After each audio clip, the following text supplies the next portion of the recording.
Hey guys, it's your favorite gold miner, prospector, and geologist, Jeff Williams. We're going to go over the biggest mistakes that I see, the most common mistakes that most prospectors make when they're out looking for gold. So whether you're new at this game or you've been doing this for some time, these tips and tricks that I'm about to give you is going to ensure your success every time. I can't tell you how many times I've seen new guys out in the field not doing their research and start digging holes everywhere, not even knowing what type of gold they're looking for. So research is the key. And when I say research, I'm talking about using tools like Google Earth and LIDAR. You'd be amazed what you can find with LIDAR. To find gold, you got to go where it's already been found before. Yes, there's a lot of guys out there that are seasoned pros and they do find new deposits. But for the beginner or for just the recreational gold miner or prospector, I highly recommend go to where it's already been found before. And what you can do is check the old USGS reports. MRDS is another good source, and you can use Google Earth, and then you can look for signs of hand stacking and where their old base camps used to be, and of course all the remnant signs of the prospectors of the day. Now, a lot of you guys out there said, Jeff, we live in an area where there's a dense forest or a lot of vegetation. That's where you're going to use LIDAR. LIDAR is a huge bonus when you want to look at the ground and see what has actually been disturbed from the old timers. If you really want to get into this, and if you live in an area where there's heavy vegetation, like California or back east, this is the perfect tool. Now, for those folks out there in Australia, I would use GeoView. It's a fantastic site, and a lot of the guys out there like to use that to find areas where the leads are or where the old timers were working the old auriferous gravels. Also, it helps to know the type of gold you're chasing. Is it free mill? Is it refractory or sulfide ore? And is it lode or is it placer? These are things you really need to know before you go out in the field, and be thorough. And when I say thorough, this can take 6 months up to a year of research. And a good example is the place we're in right now. I've done my research. There are lode gold mines up on the hill. I've got this beautiful creek with side tributaries feeding it right down here below all the hard rock mines. This is a perfect place to start sampling. Another issue I see is people not using the proper equipment to go out prospecting. You should have a good gold pan that you're very familiar with, and at least a good 1/4-inch classifier and some good digging tools. I like the Garrett Super Sluice because it's got these deep riffles in it, and I can move a lot of material really fast, and that's the key to sampling. Now, another common mistake that I see is that they don't know what gold looks like in the pan, and they either get mica in there or they get sulfides in there, and they have no idea what it is, so they think they've got a full pan of gold, and they don't, and it's worthless. Get yourself a small sample of gold and pan it and know what it looks like. Once you see it in the pan, you'll never forget it. And always have a jeweler's loop with you, at least 10 times, like this one. It's not a whistle, it's a jeweler's loop. And the reason why that's important is because sometimes you're going to be in some placer gold that's very fine, sometimes minus 100 or minus 400 mesh, and you're not going to be able to see it with your naked eye. And the reason why that's important is because you're playing detective. You're out here prospecting. You're not gold mining yet. This is just prospecting. You're looking for places that are rich and have high concentrations of gold, so you can bring in your mining equipment later, and then you can focus on the areas that you've already picked out so you can be productive. And keep in mind, this might take you 6 months, a year, 2 years. It takes time because a lot of the good land has already been picked over. And yes, there's still good land out there, and there's still a lot of gold out there. Do you see this? This is bedrock. It's decomposing granite. This is what gold is going to be sitting on if it's traveling down this hill because of erosion. Erosion is what's going to basically break it free from the host vein and bring it down here over thousands, if not millions of years. So you're looking for outcrops of bedrock, especially in these little tiny arroyos and washes. And if you're in the mother lode country, you're going to be looking for bedrock, which is the perfect place to find gold. And you want bedrock that's rough and craggly, not smooth, because the smooth bedrock is going to allow the gold to flow right out. I've got good bedrock right here, but the problem is I got nothing to catch gold. So if there's any gold that comes down out of this side tributary, guess what? It's just going to keep on flowing all the way down and then get into the flow sand and get down deep. I can either dig in here to sample or I can work my way up. So what I'm going to do is pull samples off the top of the bedrock underneath this little tiny area here, and you can see where I've got quartz and I've got iron. That's a good sign. And I've got hard rock mines up on the hill, and a lot of the gold is more than likely leached out of those hard rock outcroppings or out of their mine dumps and has worked its way down here. You want hard pack. If you find cracks and crevices or arroyos where the material is really loose, chances are there's not going to be good gold there, especially in the mother lode country, because that means somebody else has got in there and worked out that crevice. You want stuff that's so hard it feels like cement. That's what you want. that means nobody else has been in there, and your chances of finding incredible gold are 100% better. And look for crevices that run 90 degrees of the water streams or water courses. And places like this where the bedrock is, you can use a whisk broom or one of those little dirt vacs that you can buy at Home Depot or Lowe's, or even a gas-powered backpack. Just, you want to get everything off of this as much as you possibly can whenever you're digging off of bedrock. Fine gold will sit here and you won't be able to get it all.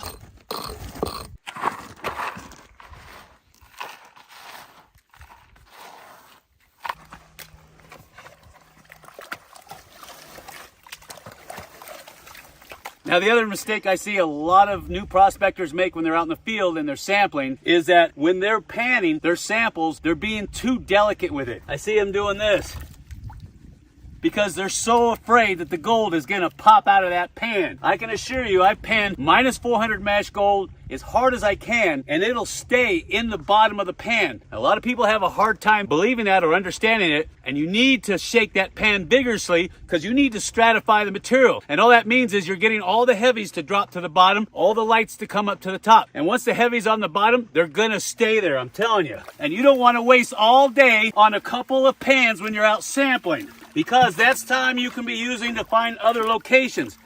And don't just stay in one spot. If you find gold, you mark it on a map and you go to other locations and sample around that. You might be on the tail of a lead, and you're not always going to find gold in your samples, but you need to look at the indicators.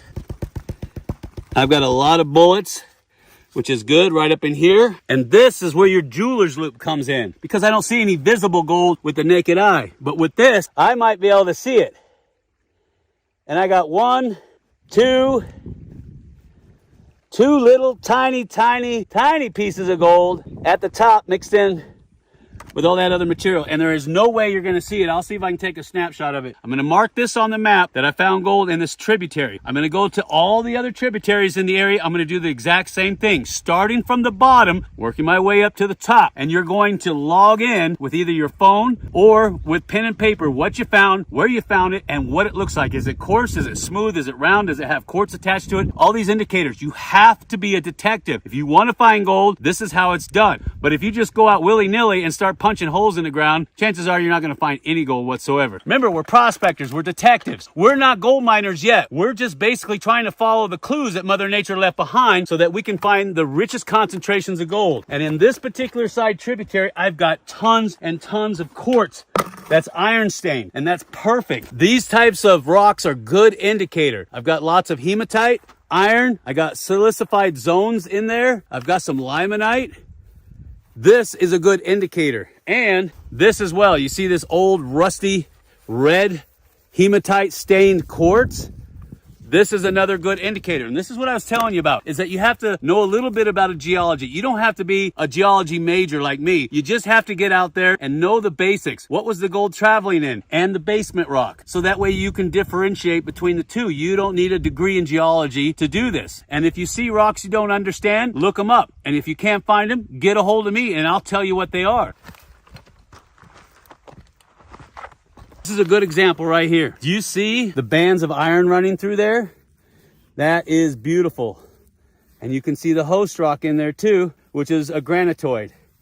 This is always a good sign when you see huge pieces of magnetite. Everybody thinks gold is associated with black sand, and that's not true. Gold can be associated with black sand, and it is a good indicator, but that is not a 100% telltale sign that you're gonna find gold. Because I found plenty of gold in deposits that had very little, if no iron whatsoever. So don't get all caught up in thinking that you have to find black sand to find gold. Like I said, it's a good indicator. It's telling you that that's a low spot, a low pressure zone, or a low velocity zone. Oh, and one more thing I have to cover. This soft, loamy sand material, I've seen so many videos on YouTube where you've got people finding monster nuggets that are obviously painted rocks inside this loamy sand. You'll never find gold in stuff like this, okay? It's always going to work its way down to bedrock or some type of false bedrock. It's not going to be inside this loamy sand. Look at this. This is almost a solid piece of iron, magnetite. That means we're close on the trail. Now, like I said, it doesn't mean there's going to be gold, but when I did the research, it said a lot of the gold was in iron stained quartz. And this is the iron that's going to stain that quartz. So this is a good sign. That's really heavy. And the quartz fragments are getting bigger. Look at this. I've got just chunks and chunks of quartz everywhere. Now, this is what would be referred to as bull quartz because there's nothing in it. There's no mineralization, but there's just tons and tons of it everywhere. So I know I'm getting closer and closer. When I find a spot of bedrock, if I can find it, or some kind of impervious zone, I'm going to sample that and then I'll take it back down to the creek. All right, this is as close to bedrock as I'm going to get. I've gone up and down this side tributary. You can see the decomposing granite, which is referred to as saprolite. Now, look at this. Do you see that? Just gobs and gobs of iron. There's a seam of it right here. Look at that. See it? Right there. And I'm going to sample that. Look at that. Just gobs and gobs of iron. And like I said, I've got this bedrock right here. That's actually not that far down. So what I'm going to do is I'm going to rake off all the loose flow sand because there's no gold in flow sand. And I'll get all these stones out of the way. And then I'll go ahead and pull a sample and put it in my pack. And then I'm going to go into the next thing you should avoid if you want to be a successful gold prospector and miner.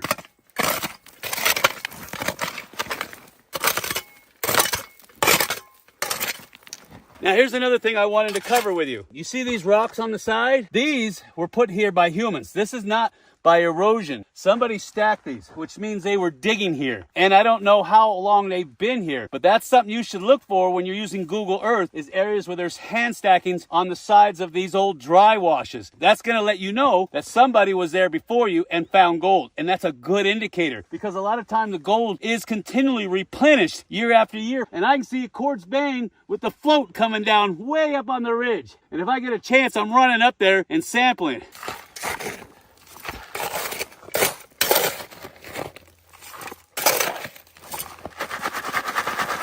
Always bring something with you to put your samples in and keep them divided. I'm only going to be working this area right here. It's the only thing that looks good. So I'm going to dump everything into this backpack. But if I was going to go all over the place, I would bring multiple sample bags. And I'm going to leave a link down below where you can find those sample bags. If you don't like those, go to Lowe's or Home Depot, pick up some sandbags. Got to keep them separate, and you've got to have a marking on them where they came from and the date. It's very important. Take photos of everything with your phone so that way you don't lose it. Because if you find a lot of gold and you can't get back to it, you're going to go crazy and you'll really have gold fever bad. Now, you've always heard me talk about waterfalls. That's good only if they've got a bunch of rocks in the bottom to trap the gold. Here I've got a cluster of rocks sitting below these large boulders. It's going to act as a natural dump. For the gold to get in, can't get out. Bedrock is right underneath it. That's what you should be looking for too.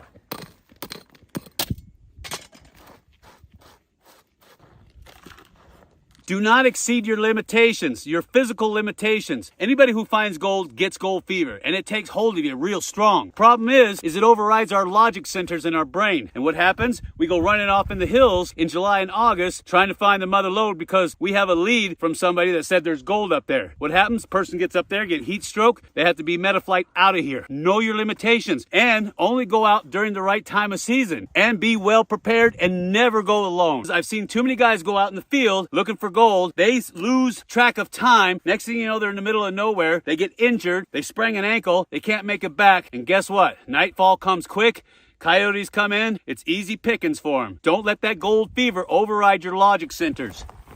There's going to be some circumstances out there where the gold is not on bedrock. In fact, it's far above bedrock. And this is where meticulous sampling comes in. I've been to a lot of areas in the mother lode country where the pay layers are about a foot above bedrock. And that's where sampling comes back in. When you start finding gold, localize your layers. Look at them. See if you can distinguish the contact zones. Sample them individually and keep track of what you're finding. Like I said, the gold might be in the very top 1 foot or 2 feet above that bedrock and nothing on bedrock. Inside bends of rivers is a good place for gold to drop out because the velocity of the water drops and it creates a low pressure zone. But once again, like bedrock, inside bends can be overrated. And of course, it all comes down to the type of environment. If it's something deep like this, no inside bends. If it's a wide river, really wide river, yes, inside bends if you can get through the vegetation. And this is where Google Earth and LIDAR is going to help you because it's going to show you the original water course direction. And then you can start trench sampling across that to see where the pay layers are.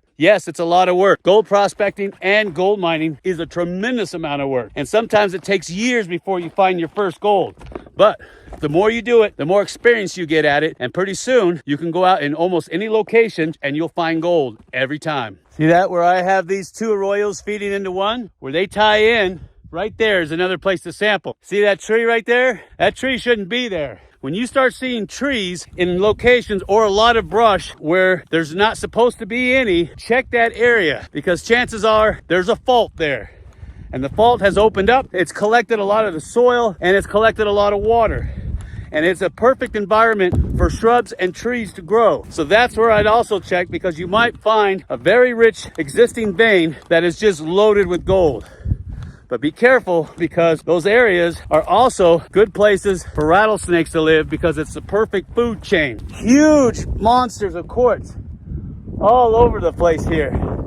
And like I said, if I had to guess, it's coming from that outcrop up there on the hill. They say, Jeff, why are you always yelling? Keep in mind, I'm retired Army, and I had somebody yelling at me for a very long time. So it just kind of carries over when I give out instructions, because that's how I used to receive it.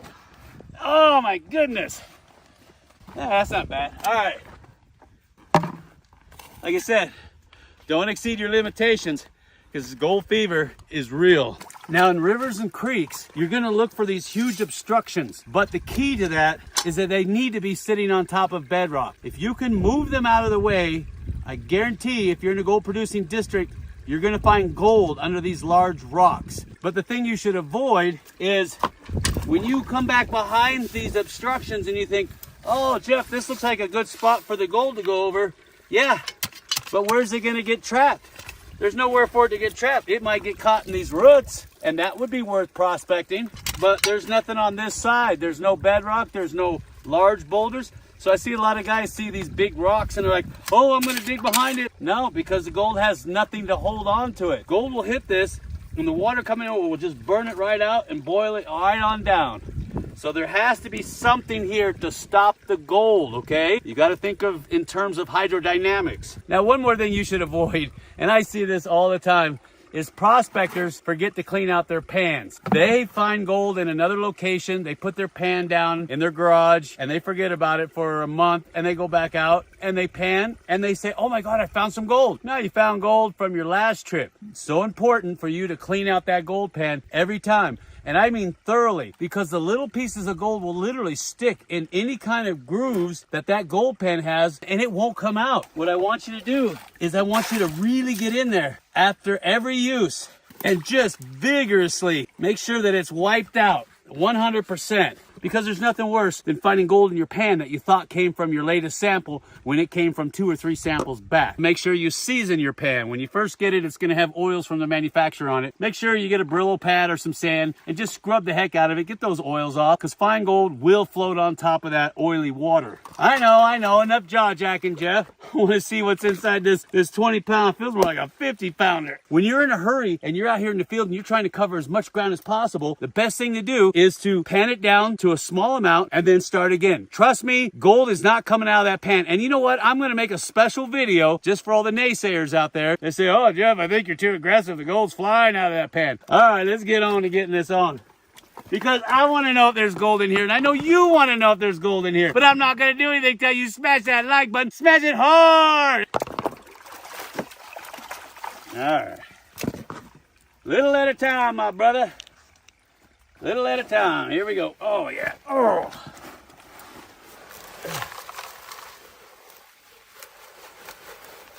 Ooh. I don't know about you, but I'm excited. Get your fingers in there. Knead it up like you're kneading dough. That'll help the process of liquefaction. And liquefaction is part of the process of stratification. I know, a lot of $5 words, huh?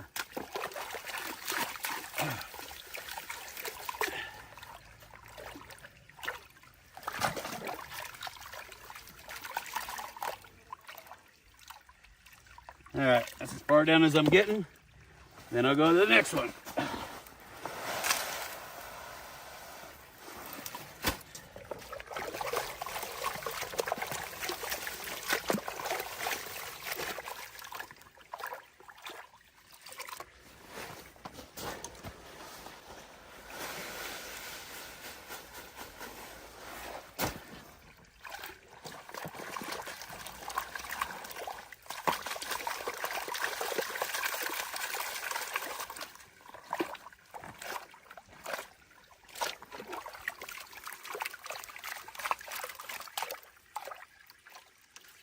All right, get the rest of it in there.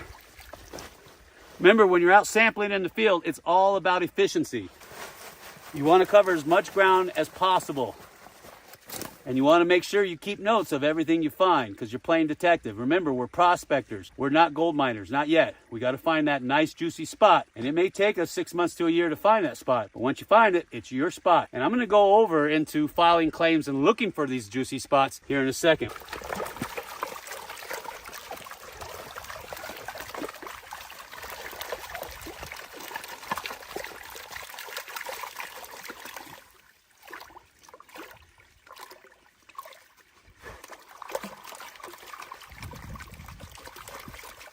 Come on, baby.